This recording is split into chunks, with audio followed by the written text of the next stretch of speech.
मेरे बच्चे अभी 7 साल के हो गए हैं, ट्विंस हैं, तो मैं इस उम्र में एक्सपेक्ट नहीं करती उनसे कि वो लोग हर दिन को प्लान करे, टू डू लिस्ट बनाए और उस हिसाब से चले। करे तो अच्छा बात है, but I am not like मैं नहीं चाहती कि हर दिन उनको फोर्स करूँ या ऐसा कुछ। बट मैं ये चाहती हूँ कि उन्हें बेसिक्स पता होना चाहिए प्लानिंग का, क्योंकि अगर इन फ्यूचर होना ही है ये चीज़, इनफैक्ट अभी भी कभी कभी होता है कि जब बहुत सारे काम हो हाथ में या फिर बहुत ओवरवेलमिंग हो सब कुछ, कि इतना सब कुछ काम पड़ा है, कैसे क्या करो, कुछ समझ में नहीं आ रहा, दिमाग में सब कुछ इधर उधर बिखरा हुआ पड़ा है, तो उसको अलाइन कैसे करें, उसको बराबर कैसे करें। तो वो चीज़ समझाने के लिए आई थिंक इट्स इम्पॉर्टेंट कि बच्चों को बेसिक्स पता होना चाहिए। और ये मैं कैसे कराती हूँ बच्चों को प्लानिंग बेसिक्स का, वो आपको बताती हूँ। अभी कभी कभार ऐसा होता है, लाइक महीना में 1-2 बार ऐसा होता है कि बच्चे के पास होमवर्क ज़्यादा होता है, या फिर फ्राइडे सैटरडे मैम नहीं आई तो वो नहीं किए होमवर्क, अब संडे को याद आया कि मैम कल आने वाली है तो आज ही सारा होमवर्क करना है। So they come to me and tell me कि मम्मी मेरे को प्लान बना दो। तो व्हाट आई डू, जब वो मेरे को बोलते हैं प्लान बना दो, फॉर इसको समझाने के लिए मैं आपको यहाँ पे एग्जाम्पल में ले रही हूँ। सपोज़ करो मैथ्स का 2 पेज, हिंदी का 2 पेज और इंग्लिश का 2 पेज ये लोग का होमवर्क बाकी है, ठीक है। So what I do is, so जैसा कि मैंने बोला 3 पेजेस इंग्लिश है। लेट्स से कि 11 बजे हम लोग शुरू करते हैं, कि 11 बजे से बच्चों का ये है, तो मेरे को पता है कि 12 बजे लोग लंच करेंगे। सो what I do is I give them just 2 pages Hindi, ठीक है। उसके बाद में आई गिव देम 12 बजे लंच।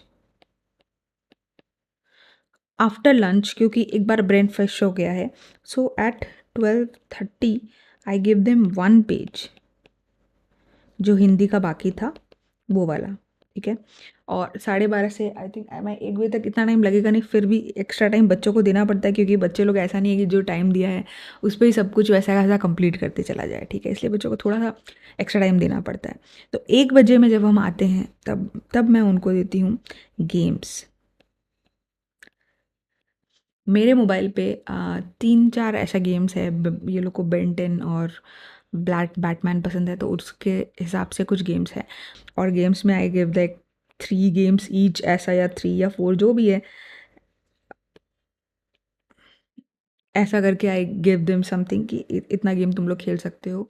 एंड पता है ये 11 बजे से 12:30 के बीच में ये लोग हिंदी का होमवर्क कंप्लीट कर लिए, सिर्फ इसलिए वो लोग कंप्लीट करेंगे क्योंकि उनको वो 3 गेम खेलना है और इंटरेस्ट रहता है, ठीक है। उसके बाद में जब 3 गेम कंप्लीट हो जाता है ना, आई आई आई लाइक 1:30 को आई गिव देम लाइक अब सीधा 3 पेजेस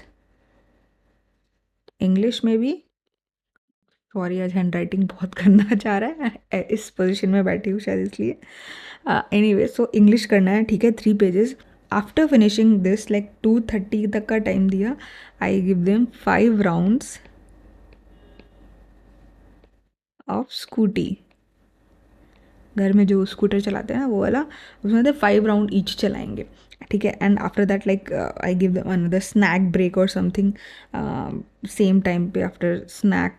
फिर लाइक 3 o'clock को I can give like another 2 pages of, क्या बाकी था, मैथ्स, ठीक है। 2 पेज करने के बाद में जो 1 पेज बाकी है that I give for a longer time, then like 4 o'clock, जैसे ये जब 2 पेज होगा ना आधा घंटा में हो जाएगा, स्टिल 4 o'clock को दे कैन प्ले लेगो और समथिंग, ठीक है।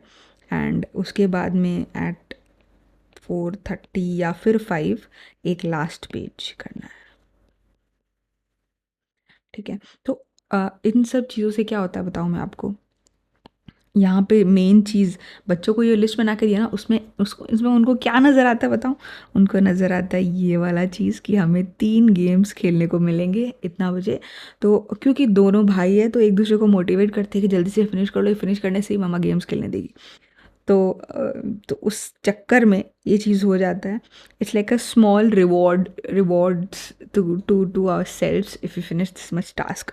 ऐसा करके यहाँ पर ये प्ले लेगो ये इनको दिखाई देता है, या स्कूटी चलाना है 5 राउंड, ऐसे दिन भर पड़ा रहता है स्कूटी और चलाते हैं दिन भर, उससे कोई मतलब नहीं है। बट जब यहाँ पर टू डू लिस्ट में आ गया ना कि 5 राउंड ओनली, तो इतना लिमिट कर दिया ना, तो पता नहीं क्या है कि ये लोग को इतना मज़ा आता है कि वो 5 राउंड का वेट करते हैं कि इस टाइम पे ही आज मैं 5 राउंड चलाऊँगा। सो एज आई सेड, ये हर दिन नहीं होता. दिस इज़ लाइक महीना में 1 या 2 बार ही ऐसा होता है कि मेरे को वो लोगों को इस तरह का लिस्ट बना के देना पड़ता है.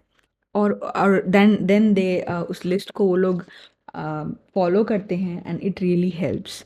मैं ये चीज़ अभी क्यों करवा रही हूँ, इसको इंटरेस्टिंग मेरे को क्यों बनाना पड़ता है, इसलिए ताकि अभी से ही ये लोग को सब में इंटरेस्ट आना शुरू हो जाए. गेम्स में की प्लानिंग करने से मेरा काम हो जाता. और ये मैंने सिर्फ एक बार किया था, वो लोग को इतना मज़ा आने लग गया था कि बीच में खेलने को मिल रहा है और ऐसे ऐसे सब कुछ टाइमली हो जा रहा है. सो नेक्स्ट टाइम वो खुद ही आके बोलने लग गए कि मम्मी आज मेरा होमवर्क ज़्यादा है, आप कुछ प्लान बना के दो प्लीज़, हम लोग को प्लान बना के दो. अगर मैं वो लोग को सिर्फ ऐसे लिख दूँ 1 बजे पढ़ाई, फिर लंच, फिर 2 बजे पढ़ाई, फिर 2 से 3 पढ़ो, ऐसे अगर कंटिन्यूस बनाकर लिख दें, और अभी तो बहुत छोटे, सिर्फ 7 साल के, क्लास 2 में, तो अगर मैं बना कर दे दूँ तो कोई भी बोर हो जाएगा. अगर if we can make it fun, बड़ों के लिए भी यही है कि अगर हम लोग बड़े भी कंटिन्यूस काम करें तो बोर हो जाते हैं, तो we have to make it a little fun to continue the work. So this is how I make teach planning to kids. This might not be the exactly right thing to do because every parenting style is different. अब मैं ये नहीं बोलती कि मेरा जो parenting style है वो परफेक्ट है, but it works for me and for my kids. So if there is any changes you think which I should make in this, तो मेरे को प्लीज़ बताना कि अब मैं इस चीज़ को इंट्रोड्यूस करूँ या इस चीज़ को कम करूँ. I would really like your suggestion. So this is all about how I help my children understand कि प्लानिंग क्या होता है और प्लानिंग कैसे हेल्प कर सकता है इन फ्यूचर. उम्मीद है ये वीडियो आपको पसंद आया होगा. वैसे पेरेंटिंग पर ही मेरा एक दूसरा चैनल है, आप उसे भी जाकर देख सकते हो, उसका लिंक मैं यहाँ दे दूँगी. उम्मीद है ये वीडियो आपको पसंद आया होगा. धन्यवाद.